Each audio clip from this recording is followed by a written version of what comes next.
we always knew he was the best offensive player we had coming in as a freshman. Okay, I mean, understand, he played on a state championship team back-to-back years.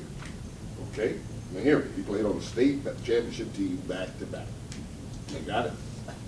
Okay. The two other players, the major players on his team, one went to Michigan State. He starts at the wing, the three-man for Michigan State, and the other starts as the point guard for Iowa. And then there's Bryn. Okay? Bryn was the leading scorer. That just tells you for 2 years. That tells you the difference of it. Well, let me tell you something. This is only great for the future of this program. I mean, all those kids, they're getting more time than they've would ever think about it. See, Charlie and Ant and all that, they didn't get as much time as these kids are getting. And because you had seniors that are playing on a 28-minute clip.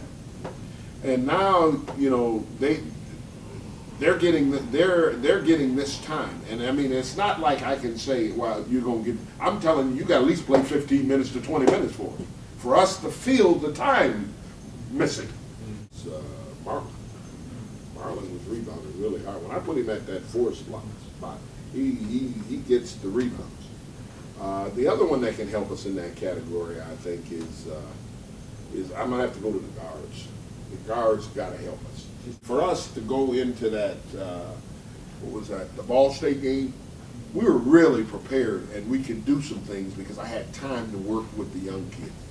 See, what we do is when we have this off period, we work on skill too. Because see, they not only got to learn the system, they got to get skill caught. And so we work on that. See, like this whole week, what I do is Tuesday, Wednesday, Thursday, we'll work on all that skill level stuff. Okay, and play, and then Friday we'll do a lot of shooting. But I'm getting that time into them. So I got 2 weeks of that. I can get that, and that really has helped us. And so what I have to do is keep this team, in contention, so we can get to those last minutes. Now, it's like an oxymoron, guys. I'm telling you this because a young team usually struggle in the last minutes.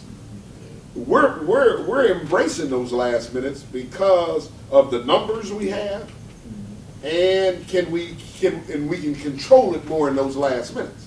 Charlie does a couple things that will equate to where he's at today.